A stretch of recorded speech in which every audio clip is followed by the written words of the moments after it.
evening, ladies and gentlemen, and welcome to Shifting Gears. I am your host, Clutch, and it is my pleasure to have with me tonight MLG Wiggin, admin hey, buddy. for Major League Gaming and a constant guest on the show. MLG Omerta, one of the greatest esports writers in the world. Cheer. For StarCraft 2. And special guest, so excited to have him, NASL caster for Season 3, Froden. Hey, what's up, man? Hey, man. Hey, last time I saw you in person was at the MLG Winter Championship. We got to hear a little bit of your casting. I was a little bit busy on stage trying to do some hosting and interviews, man, but I'm so glad NASL picked you up. You are a very talented individual, and we have seen some great work come out of you and NASL this season so far. We're going to get into that. But first, let's have a brief rundown of who you are as the man, the myth, the legend that is Froden. Can you first tell us your background in esports? Yeah, so my background in esports, I've been involved in MLG since like 2006. I used to compete in their Halo tournaments, actually, and I used to practice that night and day, and it was pretty much the only competitive esport I've ever played. But then Halo started really dying because the sequels kept progressively worse, and that's no secret, and that's why everyone's waiting for Halo 4. Was that Wiggin chuckling? He knows. Yeah. Yeah. Halo 2. Halo 2 was the bomb. God, Halo 2 was good. it still wasn't as good as Combat Evolved, but it was still good. Like 2 is up 1 here. and 2, and then just... Oh, God. Yeah, it was like it was just really sad to watch. And then when Reach came out, I was just I just was too disappointed in the game to really try to even compete. So I saw on the MG website that they're picking up StarCraft 2. Now, I've played StarCraft, you know, like for fun at my neighbor's house. I remember when I was first introduced to StarCraft, I was like 10 years old, and my neighbor introduced it to me, but because his parents were so strict and it had a 13 or plus rating on it, I wasn't allowed to play, so I would actually just sit and watch, and he's like, oh, do you want to play? And I'm like, sure, and then the parents like watching, so he made an account for me and played on my account, and then would just let me watch me play on his account, so it was really funny. I wasn't ever really allowed to play StarCraft, and so when I saw, I was like, oh, StarCraft 2 is like a really cool game, you know, I'm just going to try to see if I could check it out. And I started playing a lot, and then I started trying to compete also in local tournaments. And then, I mean, from there, it was just my involvement got more and more, and my CSL team basically needed someone to stream their games. And after I started streaming, I started commentating just for a little bit for fun, and then the rest is history, man. Fantastic. Now, that kind of transition from going to an FPS console game to the PC world, for some people in terms of popularity at MLG, has been kind of a tough transition. But we have seen StarCraft 2 grow into such a phenomenal event for everybody watching at home, watching at Barcrafts, and attending the tournament. And I think it's good to show that this, you know, StarCraft 2 is a flagship game for esports right now, but other games can receive the benefits of esports continuing to grow, right? It kind of broadens the horizon more for other titles, be they PC or consoles, to have a better chance at esports if it's a more established medium. Yeah. So tell us a little bit about your current role with NASL. What's your responsibility? What's your official title? What's a daily work life for you? So the official title is Overlord of the Noobs, right? That's pretty much what I'm supposed to do. Nice. Nice, yeah. No, I'm kidding. That was a really bad joke, too. I'm really tired, man. Like, I woke up at, like, 7 a.m. today, too. I'm, like, normally sharper than that. I was thinking of a clever title, and I was like, man, I need to make this one good, and I totally followed that. So, my official title is broadcaster. I'm supposed to work with Greetorp, actually, for most casts. They won't really be breaking us up, so I won't be casting with Mr. Bitter or Rotterdam that much. Okay. But that's my official thing. Now, what that entails is that actually I pretty much do whatever you need to do to make the broadcasting segments possible. So throughout most of the morning, we have meetings, and we're pretty much just writing and researching a lot of what we'll be saying throughout the day. And we spend like 3-4 hours filming, and then there's like a lunch break at like 3, and then we have the actual broadcast pre-production meeting where we get ready and we like look all pretty and dress up and do our hair and makeup, and we pretty much get each other pumped, and then we have like an hour break, and then we just go for the broadcast until 10. So we get in around like 10 a.m. and leave at 10 p.m. Or we finish at 10 p.m. and we kind of leave at like 11. So it's a 13-hour workday. Wow. Wow. 13 hours. Let's jump into the format of NASL Season 3 right now. This is a different format compared to the first 2 seasons. Right before the show, Wigan and I were complimenting you and the entire NASL team on how well it's gone so far. The range of professionalism has been increased. The constant amount of matches that are either played that day or live, depending on the preference of the player and obviously the time zones, makes the stakes of the games higher and makes the audience feel like what is happening on the screen actually makes a difference compared to games that were played and casted, 3 days ago, a month ago, a couple weeks ago. But can you tell us a little bit more of what the format is this year, in your opinion, and how it's working so well? Right. So I think the biggest thing that we've done well is we've finally began to announce correctly, in the sense that we don't announce an announcement, but we just kind of have rolling announcement that progressively get better. So the first was, what was the first? Andre, what was the first announcement we made for Season 3? Huh? Toronto? Oh, right. So, well, no, that was one of the bigger ones. The first announcement we made was that Season 3 is going to go live, right? And the whole idea is that the cast would be live, not a pre-recorded segment like other past seasons. And so it was like live format, potentially some live matches, and the whole idea is it's fresh. And then after that, we introduced the new casters, which, of course, Kevin and Ben and me. And then we unleashed, like, the finals are going to be in Toronto, and, like, there's going to be money on every match. And all of a sudden, people are like, wow, this is great. This is exactly a change that NASL needed. And they just kept getting more and more progressively. And we still have to unload some of the biggest announcements yet, and so I can tease you guys at that. But the idea is we're starting to win over people back after, like, so many months of pushing them away and, like, making them pretty upset. So I think that's what's really cool. And I think overall they're really intent on doing the season right, because the whole idea is NASL was contracted originally for 3 seasons, right? So. Well, good. You guys fired the key people, I think, as well. That sound guy and that camera guy. No longer there. They become memes on the internet, especially Reddit. But in any business, it's tough to build it from the ground up. And it is encouraging to see that people at NASL have taken the criticism seriously and are doing anything in their power to still be unique in their presentation and the way that they run their tournament, but to present something that people would want to watch. And I have to say that since the beginning of NASL Season 3, it's something I look forward to watching when I get home from school or daily activities. Sometimes I'll just ladder on StarCraft 2 while listening to the broadcasts and trying to get tips and pointers during the cast. Whenever a Terran race plays, listen to your guys' really good insight. But I want to hear from my other 2 guests here, Wigan and Omerta, of your guys' feelings on the season so far. We'll start with Wigan.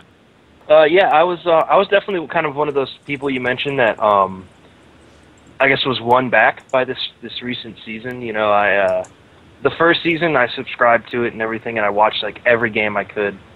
And the second season of NASL I was a little bit more iffy on. I didn't really like that the replays were sometimes like really out of date, and a couple other things about the production stuff I just wasn't as much of a fan of. So it didn't really become one of those things that I went out of my way to watch all the time. But this season I've just been super impressed. Like, you guys have really stepped up your game. It's one of those things I try to watch every day, like GSL. I try to get in. I try to basically like make my schedule around being able to watch NASL. So I'm not going to take the head off, but hats off to you guys. It's really been great. I'm especially glad they picked up Bitterdam and you for the casting. It's been a huge improvement. It's made it a lot more interesting to watch. Thanks, man. Omerta? Yeah, I remember being super excited about the first season of NASL, and then all the production problems and stuff kind of like steered me away from Season 2.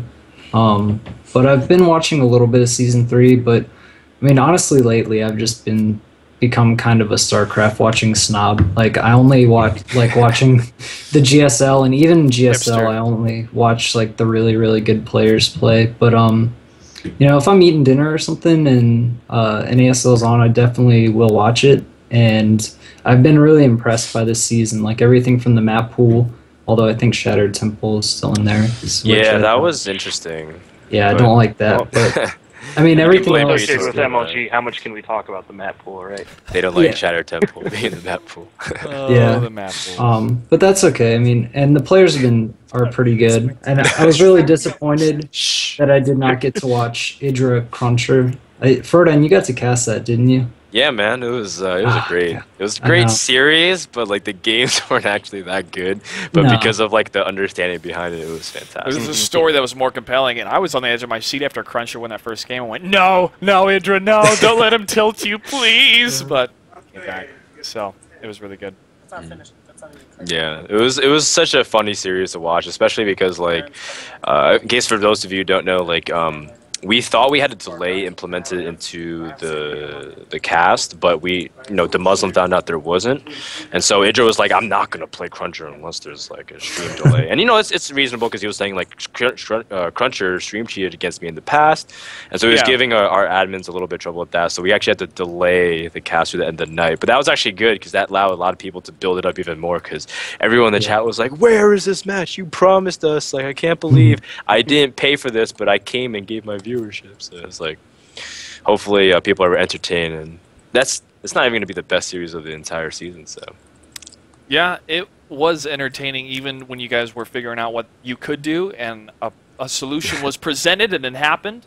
But I believe the whole community understood, like, oh, this is what happened. Thank you for being upfront with the information of why this wasn't casted live, but we can expect the game at the end of the night. So it worked out for the best for everyone involved.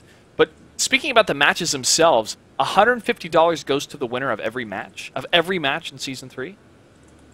yes, Wow. $150. So it basically makes every best of 3, like you want to win it no matter what, even if you're like 0-7 in your group. So A little bit more motivation than just points. That's mean for placement later on, but that is a really cool idea. I like that. I'm sure the players like that. But can you tell us more about these show matches? Oh yeah, actually I wrote that into your show notes because you didn't have that. So the show match is every Sunday there's going to be a Barcraft about half an hour away from our studio. Actually no, it's about an hour away. And we're flying in players to play at the Barcraft. Like they'll be playing there. And we're going to put them in like the behind one of the doors so they can't hear it, but we set up a casting desk and there's like lights, projectors, like posters and everywhere, and basically it's on UCI, which is the University of California, Irvine, which is a big school around here, and so we're putting in one of the biggest schools around here, and one of their bars, and it's going to be like a live show match for $2,000 and a solid state drive. So it's going to be really cool because the first week is going to be Sen, we're flying him from Taiwan, and Todd from Fnatic, we're flying him from Korea. Week 2, I can't say just yet. It's going to be really sick. And some of the matchups that we have is going to be like, oh, how did you guys get these players? Like, we didn't even know that they're available. So they're definitely like some of the sickest show matches you guys will see in StarCraft 2 yet. Whoa, that's cool. And that's happening on Sunday? Every Sunday, starting from this Sunday. Whoa. Yeah. Good way to end the weekend. Yeah, cool. man. Yeah, I'll definitely start some Skype parties for that, dude. Totally looking forward to that. Yeah. Now, we did talk about the delay. Is there going to be a fix for that? Can you comment on if NFL is going to have a delay if they want to do live matches, or what's the deal there? Yeah, we want to do it, and the only issue is that every time we've tried to, it hasn't worked out. It's either caused more issues in terms of the broadcast, and so we're talking with Twitch TV to get that implemented. But we want to. So the idea is we're working on it. Okay, excellent. Well, it's tough sometimes. You have to rely on the honor system for players not to stream cheat, which Yeah. for the most part, I don't think they ever would. But with a history of Cruncher and Idra for that Except for one all those match. times in the past. Yeah, all those times in the past, exactly. And that I mean, condones the behavior of some players like, yo, I don't want to play this live when the player is not in the same room as me in a soundproof booth where they can log and see if he's on an internet browser during the game. So, but go ahead, Wigan. oh, I was just going to comment that even a lot of the really popular figures in the StarCraft community were known for cheating in the past, like in Brood War. So whereas it seems pretty unthinkable that someone might stream cheat or just any kind of cheating in general. It's something that has happened in the past, so you have to be kind of vigilant about it. That's true. Especially, man, if there's money on the line for every single match, like I think you've got to implement it. Like especially now throwing out that $150 incentive for every match, you've got to like completely take away the option to stream cheat, I think. Yeah. Let's go ahead and shift gears here and talk about the casting teams that are at NASL. First off, Bitterdam. They were at ESL, finished up their contract. Now they're over at NASL. Froden, you work with these guys every day. Are they happy to be back in the United States, or at least Mr. Bitter back in the United States? Oh man, they're so excited. Like every day, Rotterdam's like one of the happiest people you ever meet. Like he just randomly smiles like all the time. So like I'm like asking him like, what are you smiling? And he tells me like a funny story that he's done. So it's just like really great people to be around. They love it. They think the weather in California is so OP because Germany it's always cold.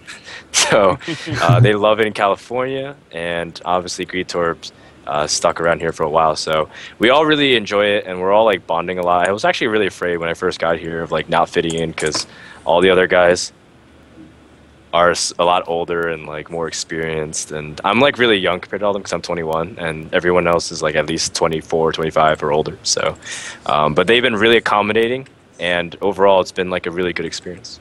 Good, good. Well, we can tell that they're definitely having fun out there, especially when something goes wrong or they're waiting for a segment to load, and they'll throw a quick joke out there. But the chemistry between Bitterdam has been established because of their partnership or their casting team that existed at ESL. So they're more established being together. You and Greetorp together are a new casting duo. What do we call you guys? Frotorp? Greedan? Oh yeah, so that was a big debate, but I think Frotorp is better than Greedan. So. Okay. Frotorp. Frotorp it is. Shifting gears establishes that the casting duo known as Froden and Greetorp will be Frotorp. Excellent. But what has it been like working with Greetorp so far? I think Andre is like one of the most misunderstood people in esports, just because he's had to shoulder a lot of burden by himself, and I think. Like, I don't know, just if you imagine every person casting by themselves for a long time with no consistency, it's really tough. Like, even Day9 struggles sometimes doing that. He always says he'd prefer having someone with him. So I think the idea is that he never had someone who can settle with, and he kind of was getting it with In Control with Jeff. But then, In Control is still a player, and he's still, like, traveling and doing all this stuff. So they couldn't lock him down. And actually a really funny story is, like, originally... when Mr. Bitter was casting NASL 1 season finals, or season 1 finals, they were actually grooming him to kind of replace Jeff in a way. But then he ended up getting a deal with ESL and everything, and then lo and behold, the prodigal son returned. So in the end, everything worked out, and I think like working with Greetorp in terms of casting is really cool because he's actually probably the best at transitions, like not game stuff, like in terms of like plugging sponsors or like having a segment lead into like an actual game or like going into predictions and analysis. And like at first when I was getting there, I was like tripping, and my producer's like, no, you can't do this, you can't do that, because before there was no standards. It's just like we can't say certain words. Like I used to say like, oh, like we have to take a commercial break, we'll be back in just a second, guys. He's like, no, that's all wrong, like how can you do this? He's like throwing his hat and like tearing out his like 3 hairs, and it was just like absolutely madness. And then Greetorp's actually really good at that, so he's been mentoring me as well as casting with me, and I really appreciate that. Good. Well, I can definitely tell you guys have a good chemistry together in your casting timings, and the internet does as well. I saw a lot of nice posts for you guys on Reddit, but there was a surprise, I believe, this week that I did not expect, but it was a pleasant one indeed, and that was your female host that popped out of nowhere. Can you tell us a little bit more about her? I think a few of us are familiar with her work at a previous tournament. Yeah, so Trisha is actually like one of the most active people in Southern California in terms of like showing up to events. When there's like a local LAN or there's like a Barcraft and whatnot, she's always there supporting it. And like she's like one of these girls who actually likes StarCraft and not just likes esports kind of thing. She is a Masters Terran player, correct? She is. Actually, she's I've heard that she's GM. She's gotten one season GM, but I don't know if that's true or not. But the idea is, if she is, she's probably the best person skill-wise in their entire studio. So, Nice. And Greetor's giving me looks, but the idea is, the idea is since she's an actual person who understands the game, who likes the game, and she's been trying to get more into like the host kind of role. We've been looking for a lot of female hosts. You know, people came in. There's been really, really attractive people. Like I can't say who because you guys don't know who they are, but they've been coming in, but they don't know anything about StarCraft. So we're like, you know, they're good, but they can't fit. There's people who are really good on camera, but they don't fit in the workplace. And then there's people like even like Mia Rose stopped by, which was fun. But in the end, we think Megumi can do the best job, and we think there's a role for females in esports, and not just for eye candy, but just for also reporting. Yeah. Well, it does bring a lot more clout with somebody that plays the game. Don't want to have a repeat of Lindsay Spore. That was great eye candy. Great eye candy. She hugged me one time and I floated away, but. Nice. Those ZVGs, just not going to happen. Excellent. Esports, man. Yeah. But, no, it was a very nice surprise to see Megumi Bear there. I saw a little bit of her interviews at IPL 4, but I was busy with PAX. Maybe her and I could share the stage one day. That'd be a lot of fun. Yeah. But it was a breath of fresh air. Let me get that out correctly. A breath of fresh air to see that. But, okay, you have to change her segment, man. Have you heard? I think there could be a better title for that. That was, okay, so no. The way it was it's supposed to be like it was supposed to be the hook of the show, not necessarily just the title. It was supposed to be like, hey guys, welcome to have you heard this, a new segment brought to you by NASL? Like, have you heard this? But then the way she was saying it was like she would bring up once and then just talk about everything else. So yeah, I know the title is so cheesy when it's presented that way, man.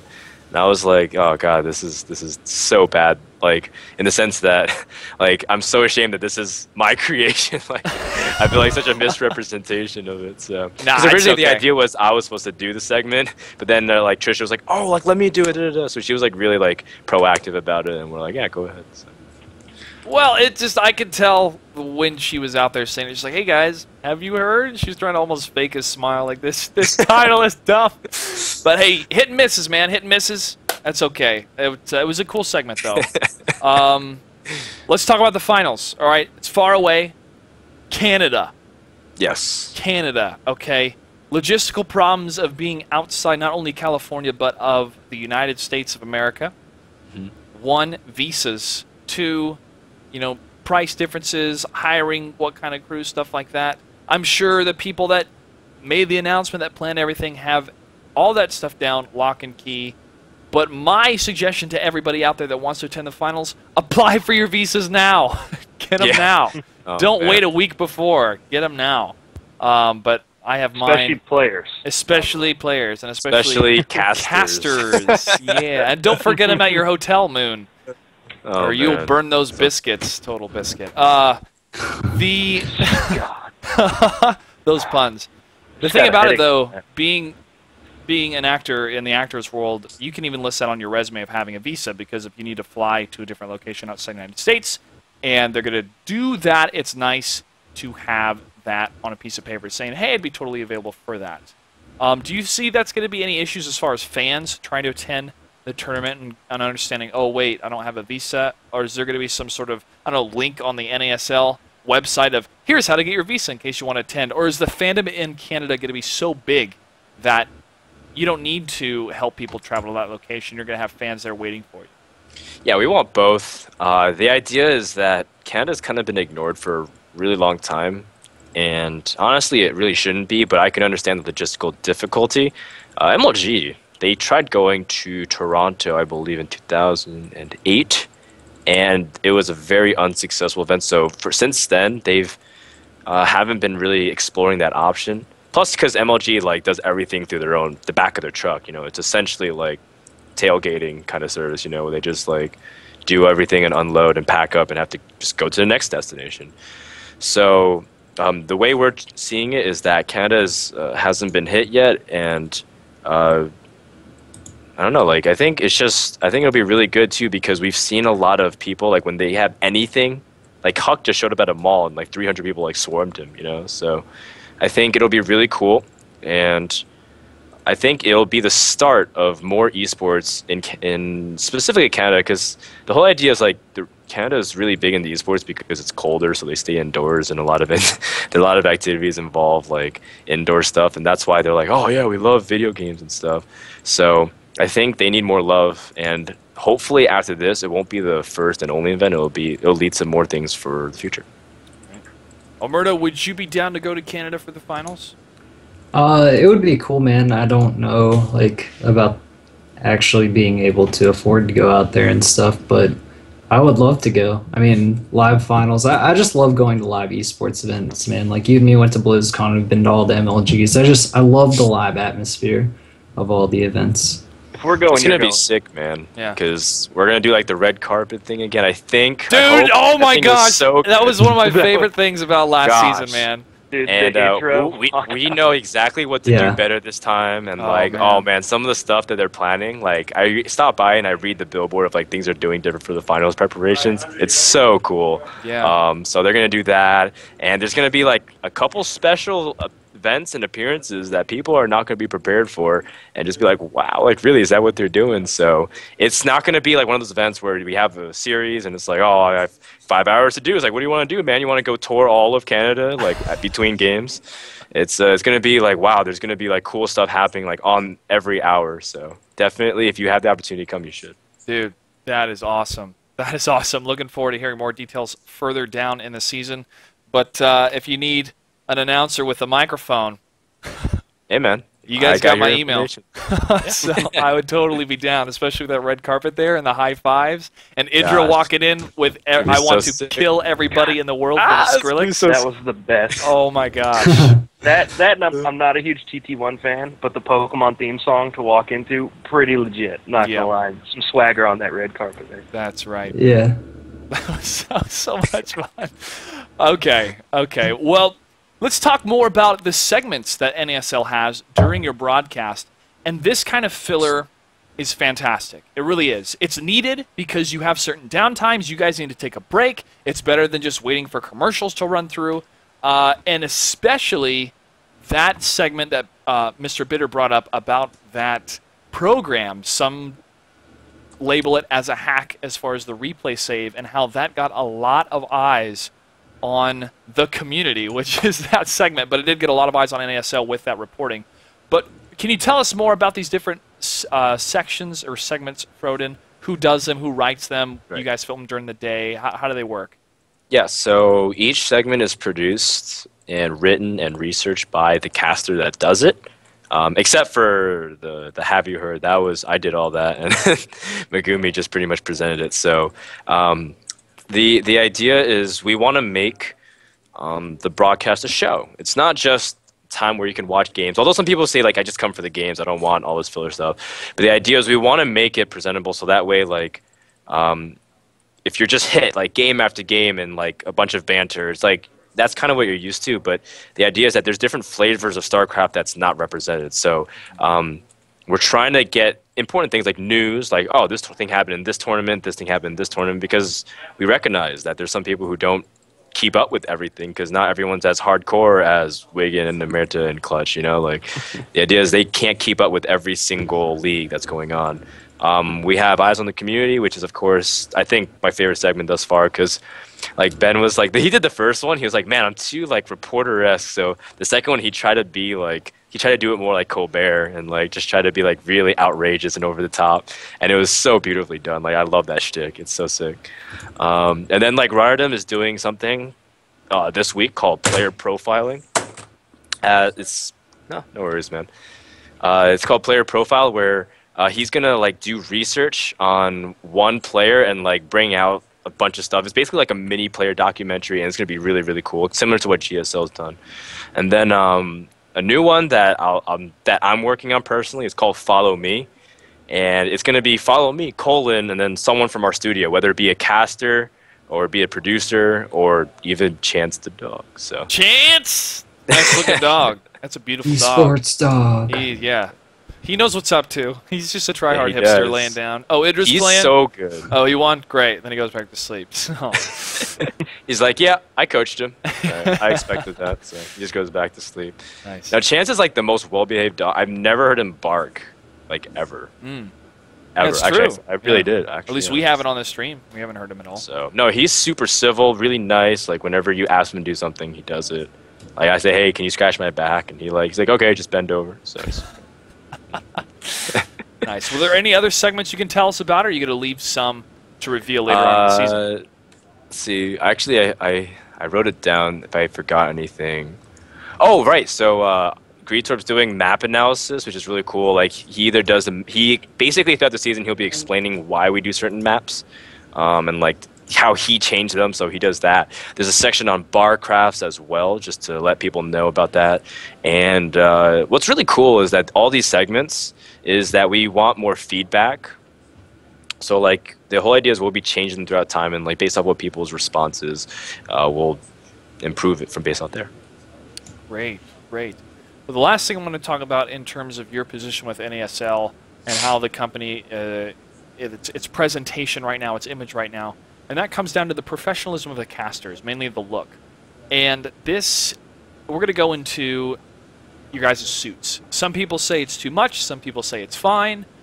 We started seeing Tasteless and Artosis wearing suits at GSL, and then a couple casters at MLG started wearing them, and now you guys are wearing them with matching ties, it seems. I don't mind it at all. I can go either way. When I'm watching a cast, it could be either the blazer with the button-down shirt or add a tie. Do you feel that it's acceptable now, or does there need to be a set standard that all the leagues need to follow?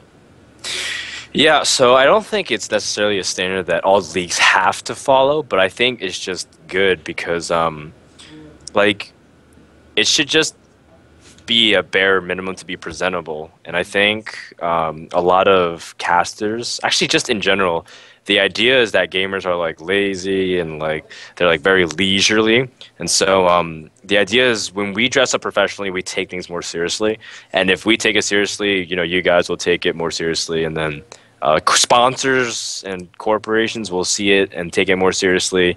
And just that's the whole idea, actually. Like, we talk a lot about, like, every meeting, we always say, like, all right, guys, remember, like, it's game time. And so, like, even though we're here to play games, we're here to also be serious and stuff. So, because we want esports to succeed, and so we take it extremely at the highest level. And people can say it's over the top, but, like, I mean, at least we're not wearing tuxes, right? And three-piece suits. Yeah. So.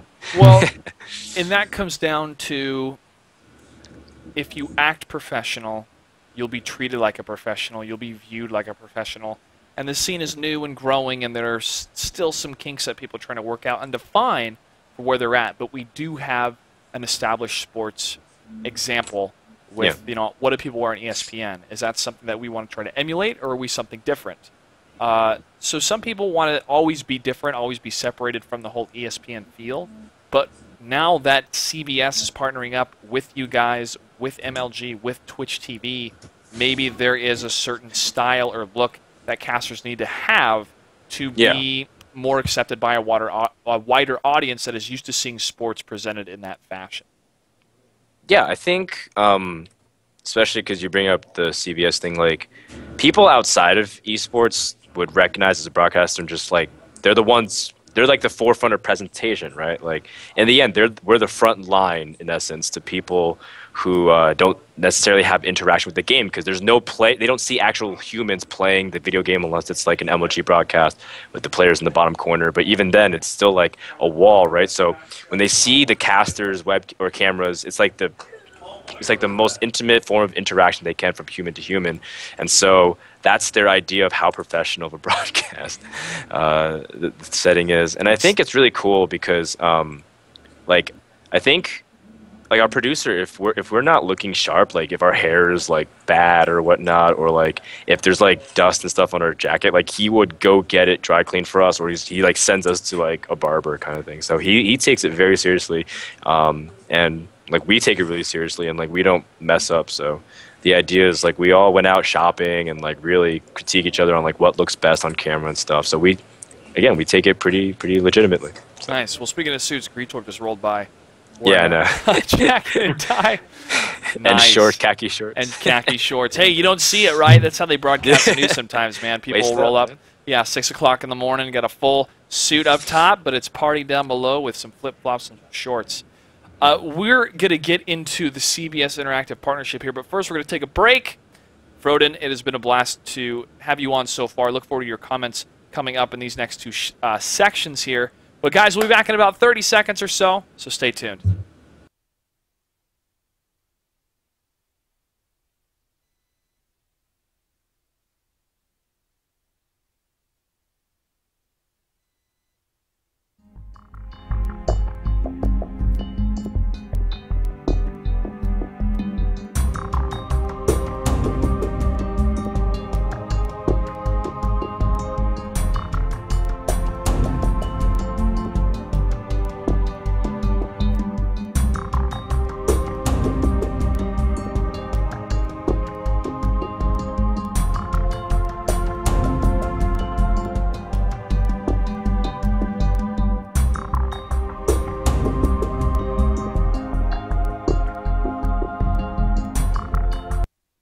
All right, guys, we are back. You are watching Shifting Gears with myself, Clutch, Wigan, Omerta, and Froden, special guest from the NASL. Gentlemen, I want to first get your guys' opinions about this partnership, and then I'm going to give my own opinion after I hear from you guys. But first off, I want to hear from Omerta, the guys that has talked the less so far in this episode, man. How do you feel about this partnership? It's very cool, man. Like, I didn't know a whole lot about CBSi before today, but in the little bit I've read up about them, it seems pretty cool, man. And CBS is definitely, obviously a major broadcasting company in the U.S., so it's very cool. The biggest one, actually. They have the highest viewership in terms of network, regular network. Okay. And again, I'm not really sure esports is going to be good on TV. I think that the internet method works better, and I think we've talked about that before, just because of the weird, scheduling, and it's just a lot harder to predict how long events will go. I mean, maybe with better production that'll change, but for right now, I think the internet model works a whole lot better. And yeah, so I think they can help launch it to the next level, put a lot of funding behind it, and they're going to have really, really experienced and skilled people, especially from the production end, to help make it a lot better. Wigan? I mean, it can't really be anything but a good thing, right? I was kind of like Omerta. I wasn't really aware of exactly what CBSi did until I read up on it, but then I was just thinking, it's like, wow, they run like CNET, they run all these different things. So it's going to be really cool to see what the partnership actually accomplishes, especially for not only for putting MLG out there and giving it more exposure and what kind of like sponsorship things or whatever, ad revenue, stuff like that, but what it means for people working in esports as well. Like, as far as, does that mean there's going to be more jobs? Does that mean, more consistent pay, things like that? So it's really exciting, and it's really cool to see that that a lot of these bigger corporations kind of see the potential in things like MLG, NASL, and just esports in general. So I'm just plain excited to see where it goes. Now, we saw a lot of press releases regarding MLG's partnership and Twitch's partnership, but NASL also partnered with CBS Interactive. It's kind of funny, and I'll have to give credit to Slasher, who posted on Twitter. It's like, guys, it's not just MLG here or Twitch, it's also NASL. But Froden, what are your thoughts on this partnership? It's funny you mentioned that because, yeah, so like MLG and Twitch TV is also working on it, but they're working really close to together as well, and we're kind of like doing our own thing too with them. So the idea is like we're gonna announce soon what we're doing next week. Okay. So you guys can, I guess I can tease you with that, but it's gonna be really, really cool because CBSi it's not necessarily about like giving more exposure, but in terms of like ad sales, which makes it a more sustainable form of advertising revenue. Because before it's like MLG is like, yeah, you could either have like 100,000 people watching and get like $2 per 1,000 person per ad, or you can like have people actually pay per view and then like only have like 20,000 people watching. That still makes you more money, right? That's kind of like the whole idea. And so like this is like a really good way to help tournaments and organizations, and I think it just means that there's more doors open. It doesn't necessarily mean that we're automatically going to be more successful, but it just means that the option and availability is there, and it means that North America will continue to grow in terms of the capacity for esports, which I think is really cool. I will agree with you that the growth in capacity is a really good thing, and there's a lot of optimism that's going to happen because of this partnership. But gentlemen, I'm going to go into a bit of a presentational form and some speculation regarding the history of CBS and where we are now with esports and what I think is going to happen with this partnership. You know, I have heard a lot of potential, and feel free to jump in at any time if you guys have something to argue. But I have heard about the potential of esports, the growth of esports for over two years now. We've been in this game for a little while. And as an insider, as one working in the realm of esports. And we always want to see growth, we always want to see success, and we want it to be mainstream. And an established medium or media company such as CBS and that sort of partnership can allow for the huge machine to create those ad sales, as Froden said, to be possible to generate that higher amount of revenue and also to reach more of that demographic of 18 to 34-year-olds. Now, when it comes to the internet and streaming and video games, CBS Interactive is not new to this. They run GameSpot along with a bunch of other different technological websites. Plus, they've been streaming the basketball games that have looked fantastic, and some say that's the best kind of internet quality stream for a sports event so far. So they have an experience when it comes to having sporting events online and streaming them. However, there was something called SOPA and PIPA that happened a little while ago, and CBS was one of the supporters of that bill, along with pretty much every major media company out there in terms of television, film, and radio. Now, I wonder, I speculate, if the conversations that happen behind closed doors between NASL, Twitch TV, and MLG were about this partnership brokering and how the different stances of media and sharing were shared in this meeting, and that people at CBS Interactive understood the stance that people had with MLG, because I know they pulled away from GoDaddy.com because GoDaddy supported SOPA, and sort of the internet mentality of what SOPA and PIPA was. And I wonder if people at CBS Interactive understood, okay, this is what they were coming from when it means they disagreed with what was going on, and we understand that. That is a conversation I would love to have with the representatives from CBS Interactive and the rest of the leagues and Twitch TV, because that's something that was a pretty big deal that happened a little while ago. However, it's better, I think, to convert somebody into your way of thinking through friendly handshakes, friendly conversations, and to sit down and talk about the situation rather than to avoid them altogether. Let's face it, CBS, huge, huge media conglomeration, right? And the owner of CBS also owns Viacom. They're run sort of separately, but it's one guy nonetheless. Being able to have a partnership with such a company is a great thing when it comes to ad sales. And the moguls maybe have a different viewpoint of the power of the internet and how they can reach people on the internet through the power of esports, through the power of video games, and through other forms of media that these moguls weren't used to, since they were still following TV and how TV sales worked from the 1960s. Do you guys have any comments on what I'm saying so far? Well, I'd imagine CBSi would be a little bit more understanding of how the internet works than. I don't know. I just feel like there's more separation there from the regular CBS television network and things like that. And I understand they supported SOPA and everything like that, but I mean, of course they did. It's in their best interests, and that's what corporations do, is they do things in their best interests. It doesn't surprise me or bother me in the slightest. And I doubt it really came up working. I don't think when you're brokering a deal, you're like, hey, But that one political thing, I really don't like what you guys are doing there. But I don't know. I mean, it's interesting, and I wonder if there'll be some higher ups at CBS that'll like you said, maybe they'll change their mind when they have this kind of interaction and exposure to an esports organization that, you know, basically everybody who uses a computer doesn't watch SOPA. So, Okay. but it's interesting, but I don't feel like it's a big issue at all, I guess. It's just some questions I would like to have answered, you know, to see what the company stances are altogether.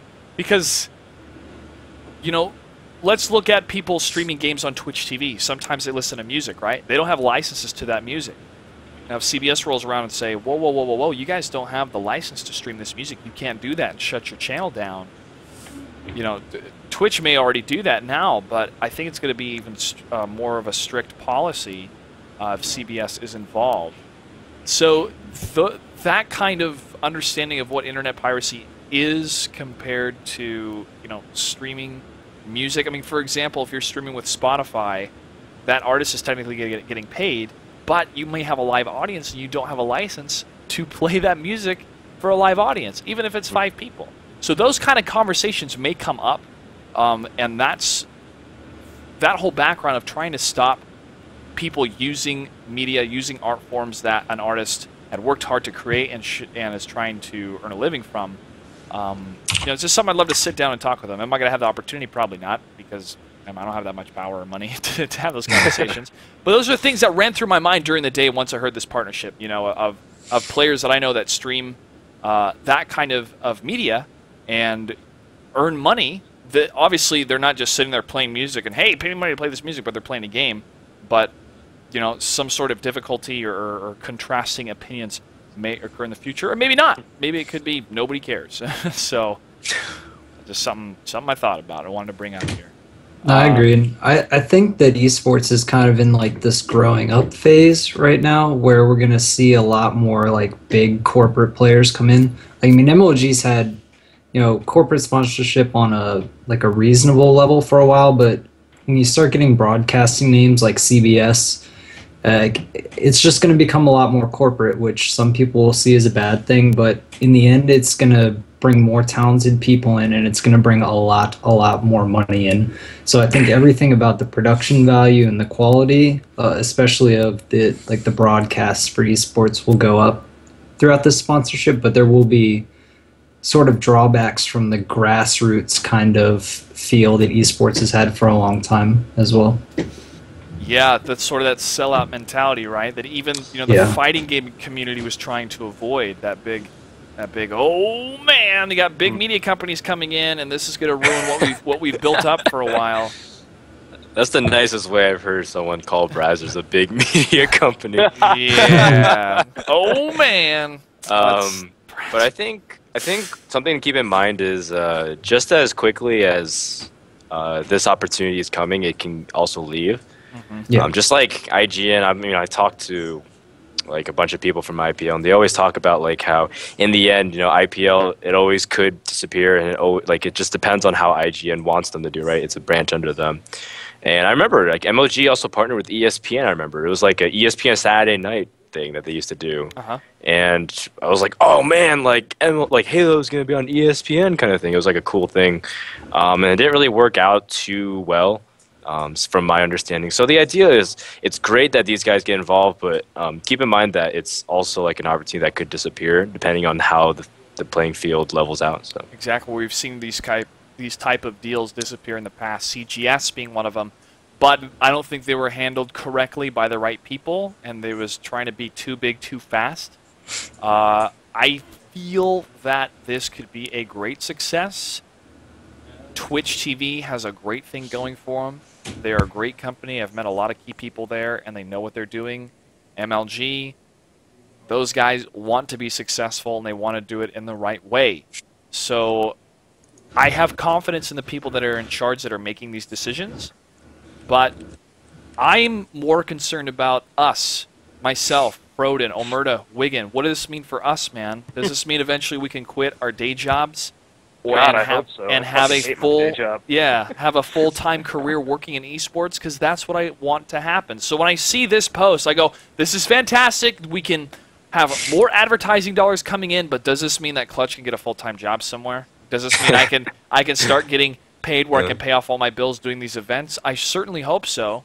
And it's not just about me. There are lots of people that have worked in this industry for years, have dedicated most of their adult lives to it, and deserve much more than I do in terms of financial success. And I think about those people when I hear about these deals, and I think, well, of all the things that have happened, I hope it can happen for them.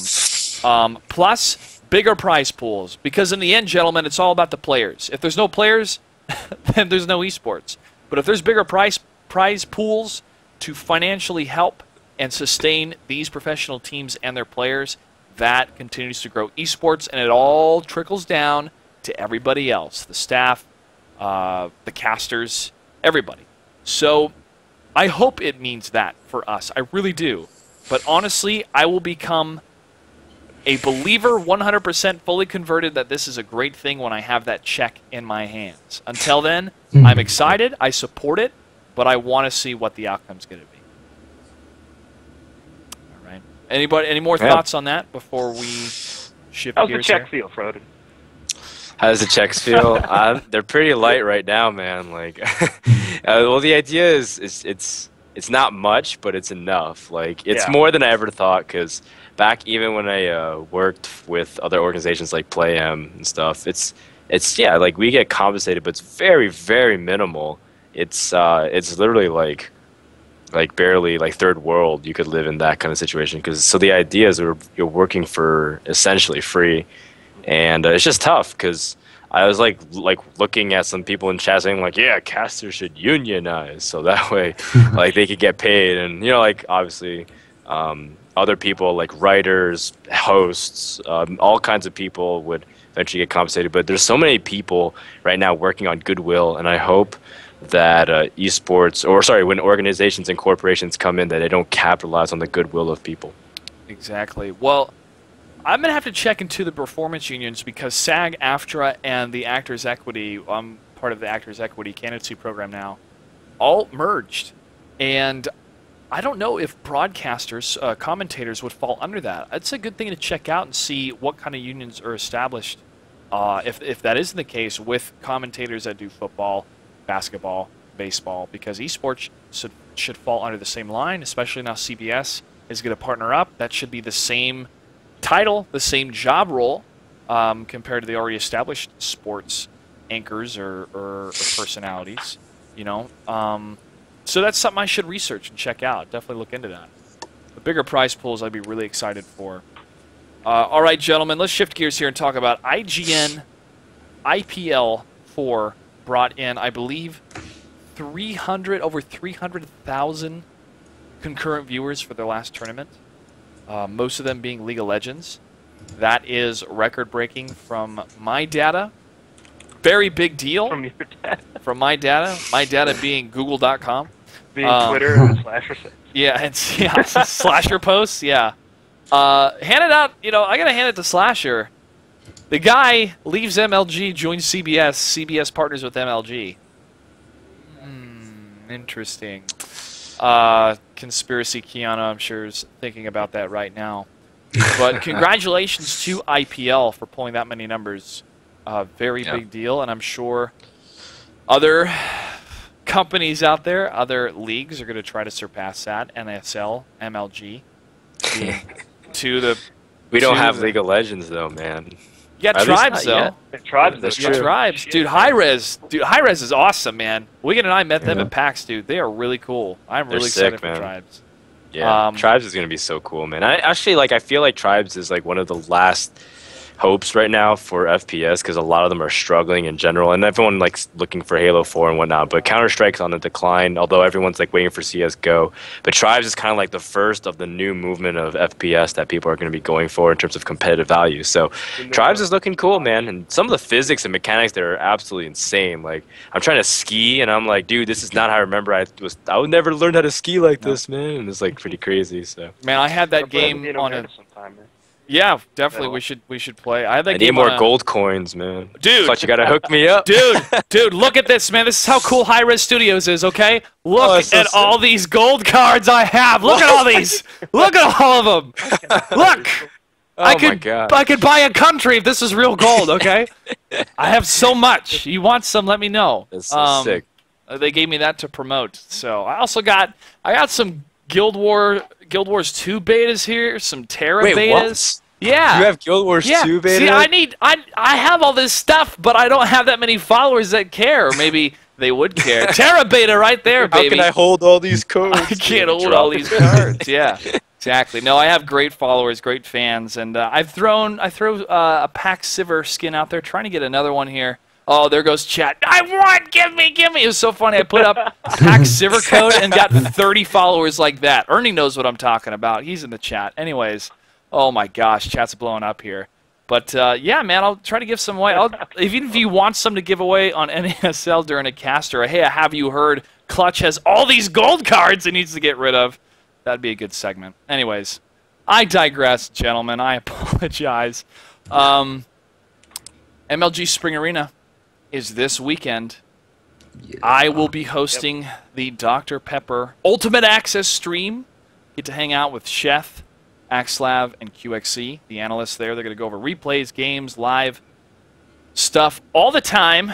I get to host that, so I'm looking forward to it. I wish I had a Team Polt jersey. Because they could either wear their jerseys or wear blazers and button-up shirts, and I went, but if I had a Team Polt jersey, time out real quick. Quick quiz. Okay. Name the team of each of those players you mentioned. Ooh. All right. I'm gonna put you on the spot here. Okay. Axlav joined a new team. It was started by that photographer, Z-Motion. Oh, it's I6? No. Infinity 7? No. Yes, 7. Infinity 7? Infinity 7. Yeah. Okay. Chef is with Team Liquid, and QXC left a team, but he is with FXO now.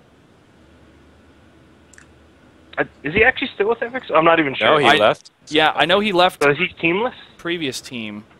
Oh, he's on Complexity, I think. Is he on Complexity? Oh. Okay. All right. Okay. Yeah. Okay. Cool. Good job. Nice. Yeah. Yeah, I got flashcards. Yeah. I got flashcards. There you go. It's funny, man, because I've known Axlav was on EG, and then he left EG and he's on the newer team, and that was like the one I had to like, okay, yeah, do it. Yeah. And then he brought QXC. I was like, oh man, QXC. Yeah, I don't even. So. I haven't seen him play in so long, actually. Yeah, well, I think the last time, no, I saw him play during NASL. He played a match, and I actually tried to copy. Oh no, somebody else was trying to copy Fnatic's build against Zerg, and I got utterly wiped by roaches. Anyways, looking forward to the Spring Arena stream. It's going to be a lot of fun. Clap, a.k.a. MLG Adam, was on the losers bracket today and was revealing, or hinting at, I should say, a lot of interesting things about MLG Anaheim. So if there's one event that you can go to for an MLG, obviously save your money to go to NASL in Canada, but if you can attend an MLG and live near Anaheim, check that out. Plus, MLG will have a booth at E3, which is the same week that leads up to MLG Anaheim. That's going to be some cool stuff as well. So some good things are happening in the entire realm of esports. NASL Season 3 is having a great season so far. GSL, saw that clip with Mr. Che, super funny. Don't tweet Inca! That was, oh my gosh, dude, I was rolling so hard about that.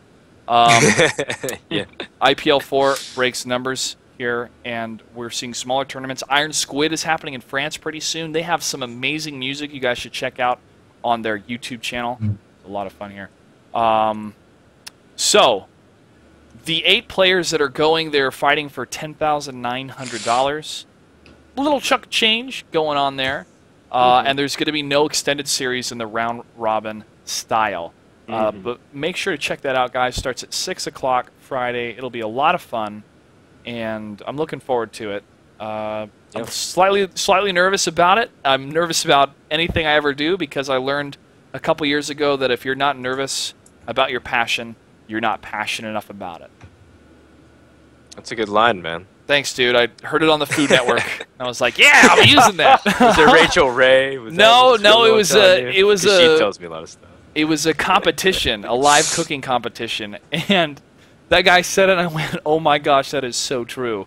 So I've always used it from them. But it's true, man. You get a little bit nervous, but it allows you to be fully prepared and fully present in that moment. Just sometimes I say the wrong team for whatever scumbag brain reason. Team poll. That's cool, man. Anyways. Gentlemen, before we close out the show, I would like to talk a little bit about the Gears of War 3 community. Saturday, I saw Cream, professional Gears of War player, post something on Twitter. I actually saw him at PAX in a bar. I don't think he recognized me. He was like, hey, what's up, man?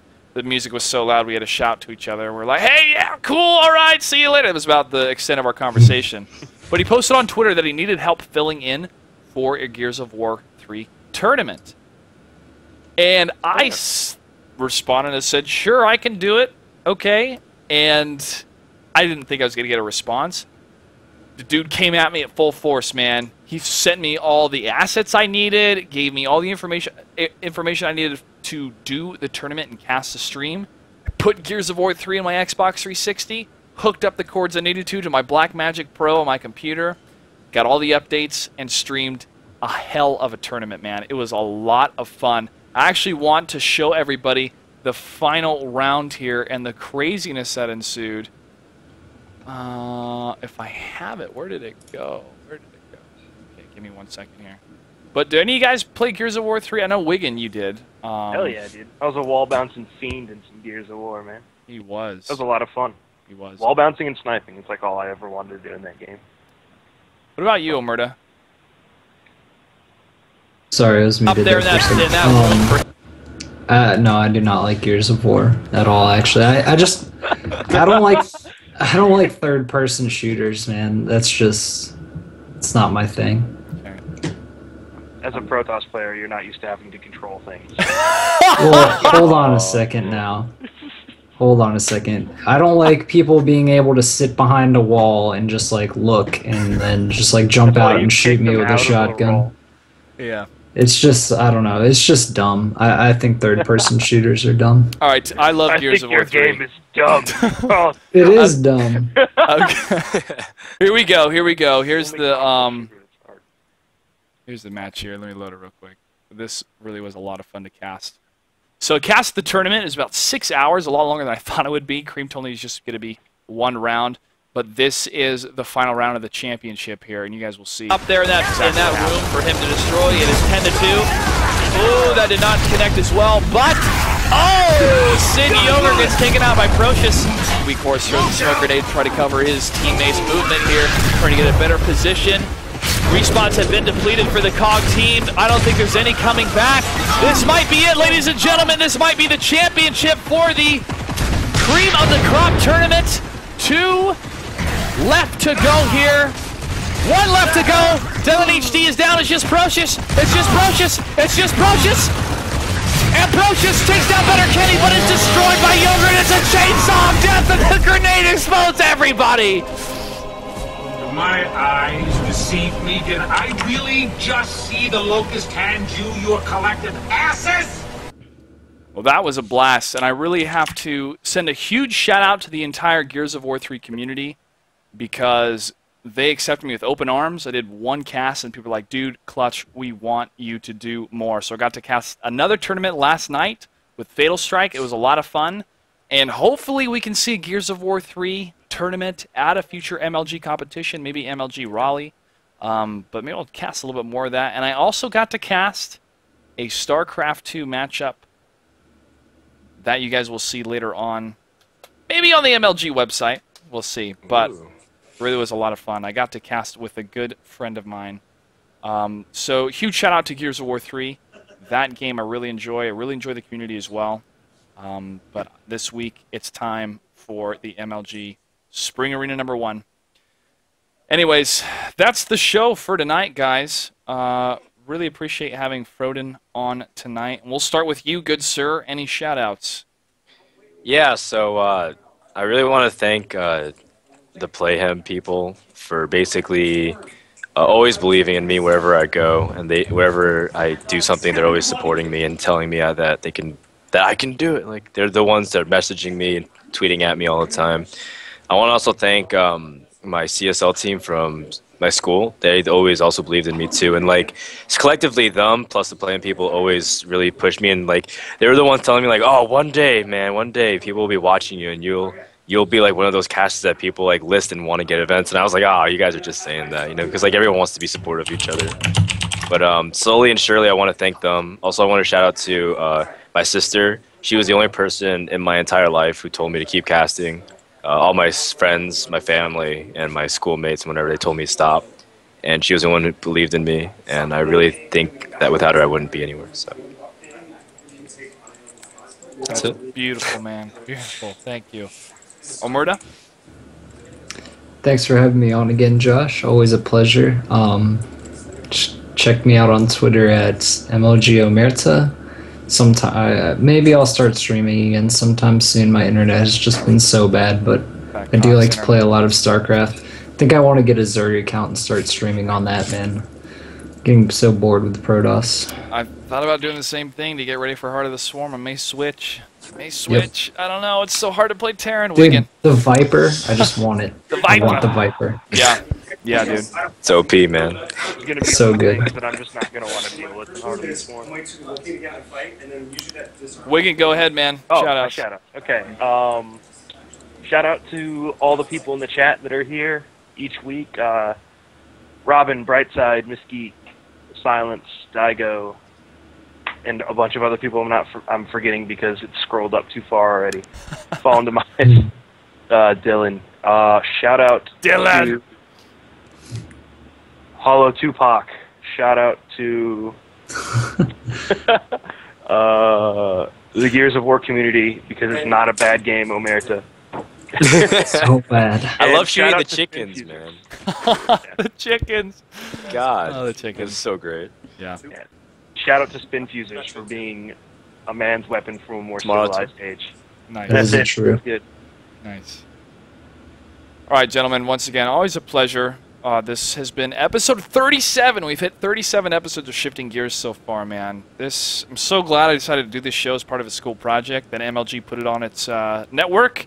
It then became independent along with State of the Game. So Shifting Gears Fighting. Once again, check me out at the MLG Spring Arena #1. We'll be hosting the Dr. Pepper Ultimate Access stream. Froden, I wish NASL and yourself and the rest of the cast and crew the best of luck this season, and hopefully I'll get to see you guys in the future, be it a trip to California or be it a trip to Canada. We shall see. We'll make it happen, man. Make it happen. Yeah. You know my email. All right. People can follow you at Froden, and people can follow MLG Omerta and MLG Wigan. You guys see their lovely names right there. Follow them on Twitter. These guys are really good guys and are at the core of esports. They help make it happen, for sure. Always thank all the supporters that watch the show, that respond to my funny tweets, and are actively engaged in the esports community. You guys are what make the community so attractive to people that sit in offices all day and make billion-dollar decisions, because that is the kind of decision that just happened between CBS Interactive, CBSi, that works, CBS Interactive, Twitch TV, NASL, and MLG. So to every person working in esports, be they NASL, GSL, KESPA, be it MLG, or IGN, we want to have this scene continue to grow and for it to be a lucrative business with heart and spirit that everybody that wants to work at it full time will have the opportunity to do so. And those are my closing comments. Please follow me on Twitter at Clutch08. And to everybody watching, have a great night. Good game.